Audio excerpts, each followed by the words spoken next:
Bandung pagi itu dibasahi gerimis tipis, seperti membisikkan kenangan yang enggan dilupakan. Reza, seorang jurnalis muda dari Jakarta, menjejakkan kaki di kota itu dengan misi yang tampak sederhana, menulis artikel tentang kecantikan alami perempuan Sunda. Ia tidak menyangka bahwa langkahnya akan membawanya pada kisah yang akan mengubah hidupnya selamanya. Dalam daftarnya, ada satu nama yang paling menarik perhatian, Dara Kirana, pemilik salon herbal eksklusif di daerah Dago Atas, yang kabarnya memiliki kecantikan yang tak pernah pudar sejak puluhan tahun lalu. Pertama kali melihat Dara, Reza nyaris lupa bernapas. Wanita itu berjalan anggun dari dalam salon, mengenakan kebaya lembut berwarna lilac, dengan kulit seputih susu dan mata yang menatap tajam namun teduh. Tak ada kerut di wajahnya, tak ada tanda penuaan, padahal, menurut arsip lama yang Reza temukan, salon milik Dara sudah berdiri sejak tahun 1965. Jika itu benar, dan Dara adalah pendirinya, maka ia seharusnya sudah mendekati usia 80. Namun di hadapannya kini berdiri wanita yang terlihat tak lebih dari 25 tahun. Dara Kirana, wanita itu memperkenalkan diri dengan senyum tenang, suaranya lembut namun terasa dalam, seperti menyimpan banyak rahasia. Saya dengar Anda ingin menulis tentang kecantikan alami. Anda datang ke tempat yang tepat. Reza berusaha menyembunyikan kegugupan di balik catatannya. Ia merasa seperti sedang berbincang dengan sosok dalam legenda, bukan manusia biasa. Ia memperhatikan setiap gerak-geriknya, cara bicara yang terlalu anggun, senyum yang tak pernah goyah, dan tatapan yang seolah sudah menyaksikan ratusan tahun kehidupan. Selama wawancara, Dara menjelaskan filosofi kecantikan yang ia anut, menyatu dengan alam, menjauhi racun kimia, dan menjaga keseimbangan antara tubuh, pikiran, dan jiwa. Namun ada sesuatu yang tidak terucap, sebuah aura misterius yang membuat Reza merasa tidak sedang berbicara dengan wanita biasa. Ia mencatat semua jawaban Dara, namun pikirannya terus melayang pada satu pertanyaan yang tak berani ia ajukan langsung, bagaimana mungkin seorang wanita bisa terlihat tak berubah selama puluhan tahun? Setelah wawancara selesai, Dara menawarkan teh herbal yang katanya dibuat sendiri dari kebun belakang. Saat Reza menyesapnya, ia merasa ada sesuatu yang asing, rasanya getir, lalu manis, lalu getir lagi. Pandangannya sempat berkunang selama beberapa detik. Dara hanya tersenyum dan berkata, "Tubuhmu masih belum terbiasa." Reza berpura-pura tidak terganggu, namun dalam hati ia mulai menyusun rencana untuk mencari tahu lebih dalam siapa sebenarnya wanita itu. Malam harinya, Reza kembali ke penginapan kecilnya di Cihampelas, membuka laptop dan mulai mencari arsip lama. Ia menemukan artikel tahun 1982 dari surat kabar lokal yang menyebut nama Dara Kirana sebagai Ratu Herbal Bandung. Anehnya, fotonya dalam artikel itu persis sama dengan wajah Dara yang ia temui hari ini. Tak ada perubahan, tak ada penuaan, seolah waktu tak berlaku bagi wanita itu. Tenggorokannya tercekat, bisa jadi ini lebih dari sekadar cerita kecantikan. Keesokan harinya, Reza kembali ke salon dengan dalih mengambil foto tambahan. Namun saat tiba, ia mendapati salon itu tutup. Tak ada tanda kehidupan di dalamnya. Ia bertanya pada pedagang sekitar, dan mereka menjawab hal yang membuat darahnya membeku, salon itu memang suka tutup tiba-tiba, Mas. Tapi anehnya, sudah dari zaman orang tua saya masih muda, si ibu Dara itu nggak pernah berubah. Katanya, dia bukan manusia biasa. Reza berdiri terpaku di depan pintu salon yang kini tampak lebih sunyi dari sebelumnya. Dalam hatinya tumbuh rasa ingin tahu yang bercampur takut. Siapa sebenarnya Dara Kirana? Apa rahasia di balik kecantikannya yang tak lekang oleh waktu?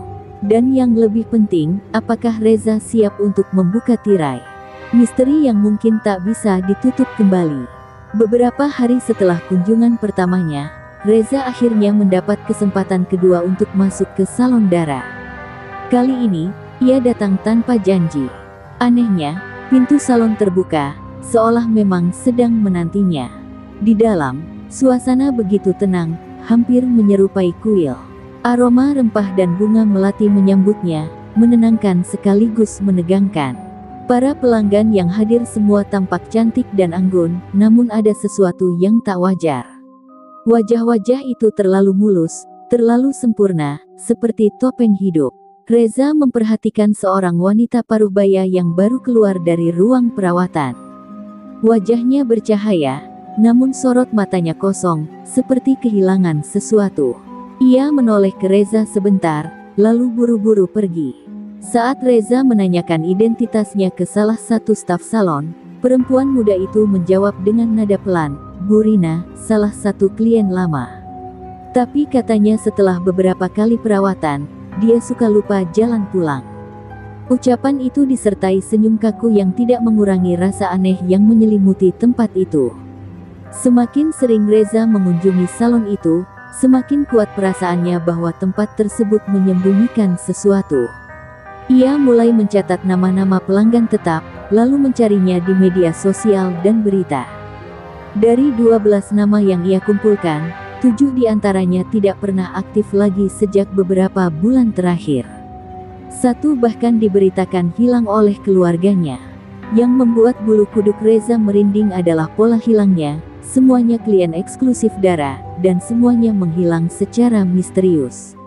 Reza mencoba menanyai warga sekitar, tapi mereka tampak enggan berbicara. Seorang tukang ojek pangkalan akhirnya berbisik padanya, "Mas, kalau boleh saran, jangan terlalu dekat sama Bu Dara.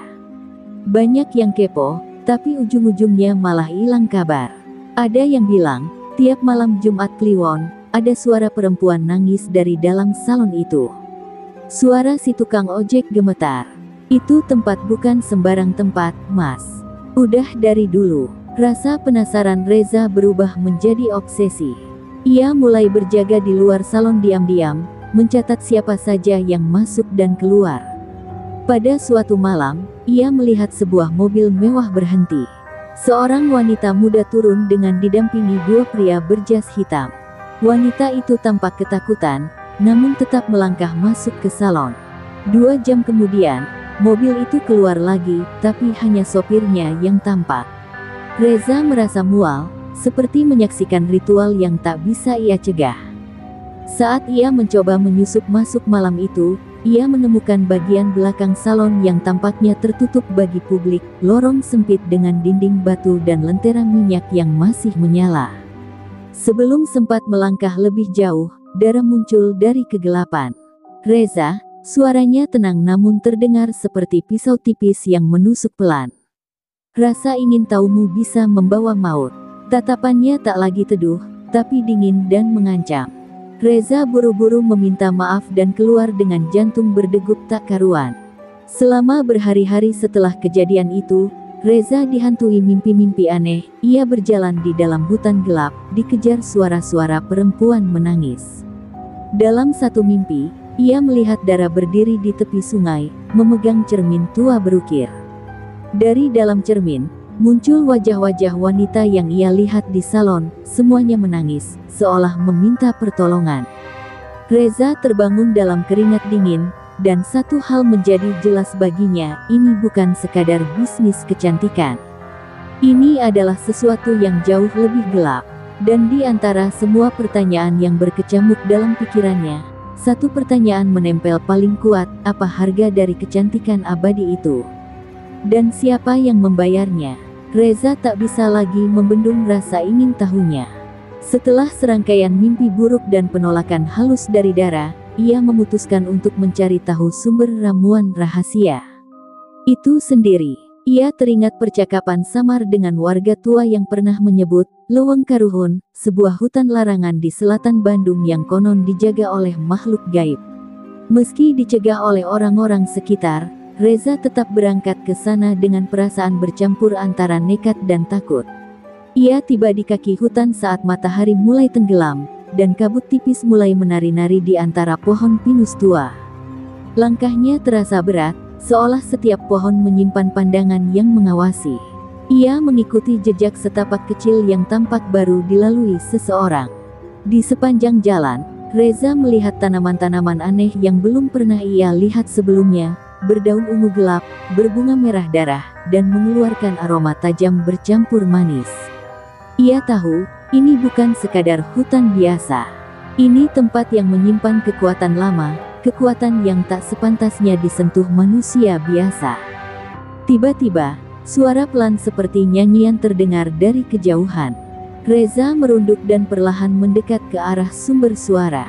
Di balik semak, ia melihat pemandangan yang membuat darahnya membeku.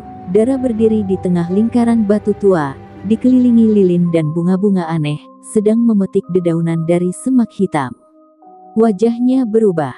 Tak ada lagi kelembutan. Yang ada hanya kesakralan dan kekuasaan. Ia melantunkan mantra dalam bahasa Sunda kuno, suaranya menggema meski tak ada yang menjawab. Di saat itu, waktu seolah melambat. Seekor burung hitam tiba-tiba jatuh dari dahan tanpa sebab. Kabut di sekitarnya menebal. Dara memegang segenggam daun dan mencelupkannya ke dalam kendi tanah liat, yang kemudian mengeluarkan asap ungu. Lalu, ia menatap ke langit dan berkata lirih, "Aku menepati janji, Pangeran Leweng, berikan aku kekuatan 100 tahun lagi." Reza menggigil. Apa yang ia saksikan bukanlah sekadar ritual. Ini adalah perjanjian. Tak sengaja, Reza menginjak ranting. Suaranya memecah keheningan. Dara menoleh cepat, dan untuk pertama kalinya Reza melihat tatapan yang benar-benar menyeramkan. Matanya menyala merah redup, seolah menyorot langsung ke dalam jiwanya. Tapi entah mengapa, Dara tidak mengejarnya. Ia hanya berkata, pelan namun jelas, "Kalau kau menyebarkan ini, Reza, bukan hanya aku yang akan mengejarmu." Kalimat itu bukan ancaman, itu kutukan. Reza berlari tanpa menoleh ke belakang. Ia menuruni hutan dengan napas tercekat dan tubuh gemetar. Saat tiba di kota, malam telah larut dan tubuhnya penuh luka gores. Tapi lebih dari luka itu, pikirannya yang kini koyak oleh kebenaran yang ia saksikan. Dara bukan hanya penjaga salon, tapi penjaga rahasia tua yang melibatkan makhluk lain dari dunia yang berbeda. Selama berhari-hari, Reza mengurung diri. Ia mencatat semua yang ia lihat, merekamnya dalam jurnal pribadi, takut jika suatu hari ia lenyap seperti para korban sebelumnya. Ia mulai menyadari bahwa kecantikan Dara bukan hasil kerja tangan manusia, melainkan perjanjian kelam dengan sesuatu yang menuntut jiwa sebagai pembayaran. Dan kini, karena ia tahu, Reza sadar dirinya telah masuk dalam lingkaran itu. Tapi ada satu hal yang belum terjawab, mengapa makhluk hutan itu memilih Dara? Dan apa sebenarnya harga akhir dari perjanjian itu? Dalam keheningan malam, Reza tahu satu hal pasti, jawaban-jawaban itu hanya bisa ditemukan jika ia berani masuk lebih dalam, meskipun itu berarti mempertaruhkan nyawanya sendiri. 2 malam setelah pelariannya dari hutan, Reza menerima paket misterius tanpa nama pengirim. Di dalamnya ada sebuah buku tua bersampul kulit, berbau tanah dan jamur. Halamannya penuh tulisan tangan dengan tinta pudar, sebagian besar dalam bahasa Sunda kuno. Di bagian dalam sampul, tertulis nama, Rara Kirana, nama asli Dara. Reza nyaris menjatuhkan buku itu. Disinilah rahasia itu dituliskan, dan entah kenapa, buku ini sampai ke tangannya. Seolah seseorang, atau sesuatu, menghendakinya tahu. Dengan bantuan dosen filologi dari kampus seni lokal yang ia hubungi diam-diam, Reza berhasil menerjemahkan beberapa halaman. Ia menemukan kisah seorang perempuan muda di masa penjajahan, yang disiksa dan dipermalukan oleh tentara Belanda setelah menolak dijadikan gundik. Ditinggal mati keluarga dan dikucilkan masyarakat karena dianggap membawa aib, perempuan itu melarikan diri ke hutan larangan, tempat para dukun tua dahulu membuat perjanjian dengan makhluk alam. Di hutan itulah Rara, yang kelak dikenal sebagai Dara, ditemui oleh entitas bernama Pangeran Leweng, penjaga rimba purba. Makhluk itu menawarkan keindahan dan umur panjang sebagai balas dendam atas penderitaannya. Tapi harga yang diminta bukanlah nyawa Dara, melainkan jiwa-jiwa muda yang harus ia serahkan secara berkala sebagai upeti. Setiap persembahan membuat tubuhnya tetap muda, dan wajahnya tak akan pernah menua, selama janji tetap ditepati. Reza membaca halaman demi halaman dengan tangan gemetar. Ia melihat sketsa-sketsa simbol kuno yang sama dengan yang ia lihat di lingkaran batu di hutan. Setiap 20 tahun, Dara harus melakukan penyatuan dengan darah dari jiwa muda yang murni, jiwa yang tidak tercemar dosa besar, biasanya wanita muda yang masih suci atau pria yang hatinya bersih. Di luar itu, Dara bisa mempersembahkan jiwa cadangan yang membuat ramuan awet muda tetap bekerja, walau efeknya lebih singkat. Dalam catatan itu pula tertulis keterangan kelam, jika Dara gagal memberikan persembahan utama dalam waktu yang ditentukan, maka ia akan kehilangan semua yang telah diberikan, wajah cantiknya akan membusuk dalam semalam, dan tubuhnya akan direnggut kembali oleh hutan. Tapi yang paling menakutkan dari semua adalah, perjanjian itu akan berlanjut, dan makhluk penjaga akan mencari pengganti yang baru untuk meneruskan kontrak kutukan tersebut.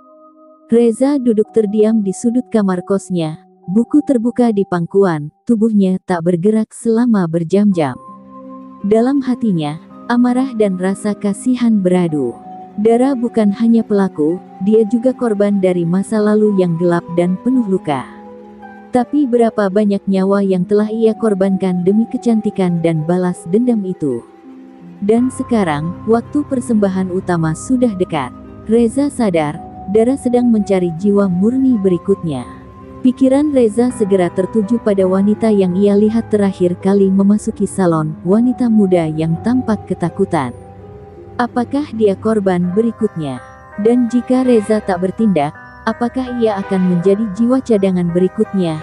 Atau lebih buruk, pengganti baru dalam perjanjian itu? Dalam keheningan malam yang pekat, satu hal terpatri di benaknya, ia harus menghentikan siklus ini.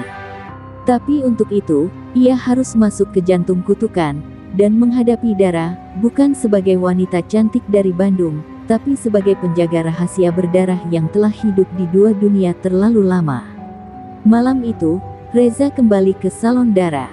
Tapi kali ini bukan sebagai jurnalis, melainkan sebagai penyusup. Ia mengenakan jaket gelap dan topi lebar, bersembunyi di balik bayangan bangunan tua di seberang jalan. Waktu menunjukkan pukul 2 dini hari ketika lampu dalam salon tiba-tiba menyala. Sosok Dara terlihat jelas di balik tirai, berdiri di depan cermin besar berbingkai emas yang tak pernah Reza lihat sebelumnya. Cermin itu tampak tua, seperti peninggalan zaman kolonial, dan memancarkan aura dingin yang menusuk tulang. Dengan hati-hati, Reza menyelinap masuk dari pintu belakang yang sebelumnya ia lihat dikunci dengan rantai. Anehnya, malam ini tidak dikunci. Ia berjalan pelan menyusuri lorong, berusaha menahan napas setiap kali lantai kayu berderit. Suara Dara terdengar samar dari ruangan utama. Ia sedang melafalkan mantra dalam bahasa yang sulit dimengerti, suaranya dalam dan berat, bukan lagi suara lembut yang ia gunakan saat berbicara dengan pelanggan. Reza mengintip dari balik rak kayu. Di ruangan itu, Dara berdiri di depan cermin, telanjang dari pinggang ke atas, tubuhnya mulai menunjukkan retakan seperti porselen pecah. Dari dalam cermin, terlihat bayangan berbeda, seorang perempuan tua dengan rambut putih dan mata cekung yang menatap Dara dengan marah. Dara menjerit pelan sambil memohon, "Jangan ambil ini dariku. Aku sudah mencari penggantinya. Beri aku waktu sampai Jumat Kliwon ini." Cermin itu bukan cermin biasa. Ia adalah pintu, atau mungkin penjara, bagi sosok asli Dara yang telah terkunci oleh kutukan. Wajah cantik yang selama ini dilihat Reza hanyalah topeng yang dipertahankan oleh perjanjian. Setiap kali waktu hampir habis, wajah asli Dara muncul, menuntut pembaruan. Dan jika pengorbanan jiwa murni tidak dipenuhi, maka tubuh Dara akan runtuh, perlahan-lahan dibuka oleh kutukan seperti bunga layu diseret waktu. Reza menahan teriakannya. Ia menyadari bahwa Jumat Kliwon tinggal 2 hari lagi. Itu berarti Dara hanya punya waktu 2 malam untuk mempersembahkan korban berikutnya. Dan saat itu, Reza melihat foto di meja altar kecil, wanita muda yang ia lihat tempo hari, seorang mahasiswa seni bernama Alia. Di belakang foto itu, tertulis tanggal dan waktu. Jam 2 dini hari, Jumat Kliwon. Alia akan dijadikan persembahan utama. Darah Reza mendidih. Alia adalah temannya semasa kuliah di Bandung, meski mereka jarang bertemu setelah lulus. Ia tahu Alia anak baik, polos, dan sering menjadi sukarelawan di panti sosial. Tidak ada yang lebih murni dari itu, dan itulah yang membuatnya berharga dalam mata perjanjian. Reza tak bisa membiarkan ini terjadi. Tapi bagaimana cara menyelamatkan seseorang dari tangan makhluk yang bahkan tidak lagi terikat hukum manusia?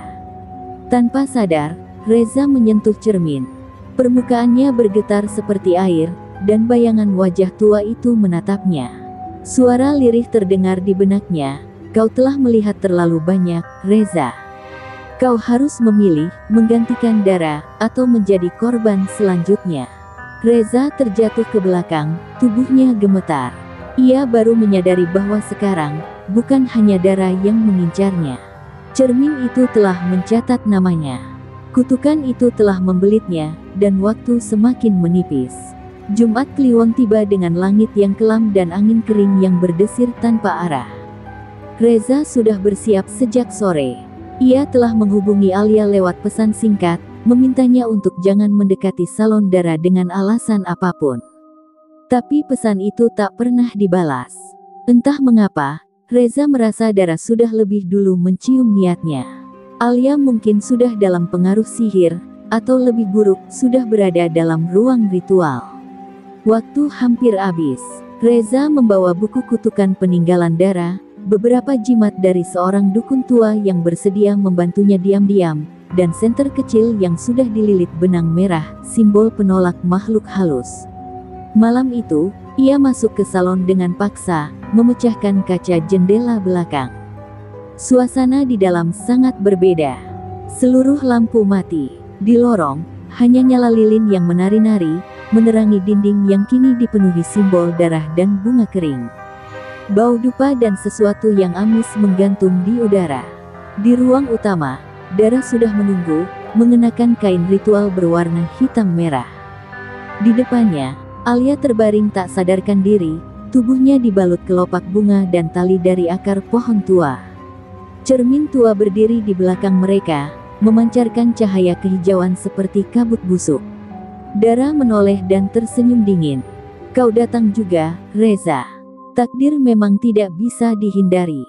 Aku akan hentikan ini." Reza meneriakkan mantra yang ditulis dalam buku, meski lidahnya nyaris terpeleset mengucapkan tiap kata. Tapi suara dari cermin tiba-tiba menggelegar, menertawakan upayanya. Dara melangkah maju, matanya berubah menjadi hitam legam. "Kau tak tahu apa yang kau hadapi, Reza. Ini bukan hanya tentang awet muda. Ini tentang kekuasaan atas waktu. Aku bukan sekadar korban. Aku adalah ratu dalam dunia antara." Cermin itu mulai bergetar, dan dari dalamnya muncul kabut pekat membentuk sosok wanita tua dengan kuku panjang dan sorot mata membara. Sosok itu adalah wujud asli Dara yang tersembunyi selama puluhan tahun. Tapi sebelum ritual penyatuan dimulai, Reza melempar jimat ke kaki Dara. Ledakan cahaya merah membuat Dara terpental, dan Alia tersadar dengan napas tercekat. "Lari, Alia!" teriak Reza. Tapi pintu telah terkunci, dan bayangan dari cermin mulai merayap ke seluruh ruangan. Dara menjerit, tubuhnya perlahan membusuk di depan Reza. Kulitnya mengelupas, rambutnya memutih seketika, dan darah mengucur dari pori-porinya. "Jiwa ini sudah menjadi milikku." Ia mengamuk, mencoba menyelesaikan mantra. Tapi Reza menyelipkan halaman terakhir buku ke dalam api lilin, mantra pemutus perjanjian. Nyala api meledak, menghantam cermin tua dan memecahkannya menjadi ribuan serpihan. Suara-suara jeritan dari dalam cermin bergema seisi ruangan, membuat seluruh salon bergetar hebat. Dengan suara dentuman terakhir, tubuh Dara ambruk. Cermin pecah berubah jadi abu, dan dari abu itu muncul aroma melati bercampur darah. Alia memeluk Reza sambil menangis. "Apa yang terjadi? Apa yang barusan terjadi?" Reza hanya bisa menatap ke arah cermin yang telah tiada, tubuhnya lemas dan jiwanya kosong.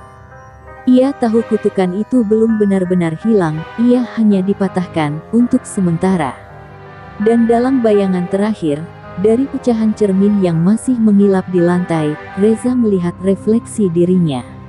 Tapi itu bukan wajahnya. Itu adalah wajah Dara, tersenyum, dan menunggu. 3 minggu telah berlalu sejak malam Jumat Kliwon yang mengubah segalanya. Salon Dara kini menjadi bangunan kosong, ditutup polisi karena laporan kebakaran dan hilangnya beberapa perempuan muda dalam waktu bersamaan. Tapi tak ada yang benar-benar tahu kebenaran di baliknya, kecuali Reza dan Alia. Mereka berdua sepakat untuk menyimpan rahasia itu.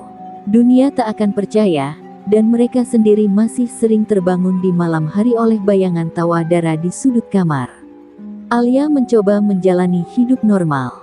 Ia kembali kuliah dan berkegiatan di panti sosial, meski seringkali tatapannya kosong, seolah sebagian jiwanya tertinggal di ruang ritual malam itu. Reza, sebaliknya, menjadi semakin tertutup. Ia berhenti menulis artikel dan tak pernah kembali ke kantor redaksi. Ia sibuk mempelajari isi buku kutukan Dara yang masih utuh, meski halaman-halaman terakhirnya telah hangus dalam api. Tapi satu catatan kecil tertinggal di sampul dalam, jika cermin dihancurkan, jiwa akan mencari wadah baru. Awalnya Reza mengira itu hanya bagian dari mitos. Tapi setiap kali ia berdiri di depan cermin, ada sesuatu yang salah. Gerakannya sedikit terlambat, ekspresi wajahnya berubah sejenak tanpa ia sadari. Dan yang paling mengerikan, di suatu pagi, ia bangun dengan jejak bunga melati segar di bantalnya, bunga yang hanya Dara gunakan dalam ritualnya. Rasa takut mulai merasuk, tapi lebih dari itu, muncul bisikan yang menggoda, "Kau bisa menggantikanku. Kau tahu cara mempertahankannya." Reza menolak. Ia mencoba menghancurkan semua cermin di rumahnya, membakar buku kutukan yang tersisa, bahkan pergi ke hutan larangan untuk memohon agar dilepaskan. Tapi tak ada yang berubah. Ia menyadari terlalu terlambat, kutukan itu bukan hanya tentang kecantikan, tapi warisan kekuasaan. Dan ketika perjanjian dipatahkan sebelum waktunya, seseorang harus menggantikannya. Dara tidak lenyap. Ia hanya berpindah ke dalam dirinya. Pada malam ke-40 sejak kejadian itu, Reza memimpikannya Dara. Ia berdiri di ruang cermin, mengenakan gaun hitam panjang, tersenyum lembut namun menakutkan. "Kau sudah melihat terlalu dalam, Reza. Dunia ini butuh penjaga keseimbangan. Kau telah dipilih. Aku hanya medium, kini giliranmu." Reza terbangun dengan mata merah dan napas memburu. Di cermin kamarnya, untuk sesaat, ia melihat pantulan bukan dirinya, melainkan Dara, cantik, abadi, dan kelam. Keesokan harinya, Alia mendapat pesan suara dari Reza. Suaranya datar dan tenang. Ia mengucapkan salam perpisahan dan menitipkan semua catatan di laci meja kosnya. Alia berlari ke sana, tapi hanya menemukan kamar kosong, dengan sebuah cermin baru berdiri di tengah ruangan. Di permukaannya, terukir tulisan samar, "Keabadian bukan anugerah. Ia adalah kutukan yang diwariskan." Di akhir cerita ini, sebuah salon baru dibuka di sudut kota Bandung. Diberi nama Kirana Beauty dan Reflection, pemiliknya adalah seorang pria muda berwajah tampan, ramah, dan seperti tak pernah menua. Para pelanggan memujinya, menyukai aroma terapi yang khas campuran melati, dupa, dan sedikit bau tanah basah. Tak ada yang tahu siapa dia sebenarnya. Tapi di ruang belakang, berdiri sebuah cermin besar berbingkai emas, dan dari baliknya, seseorang selalu mengawasi. Karena kutukan tidak pernah benar-benar mati. Ia hanya menunggu penjaga baru.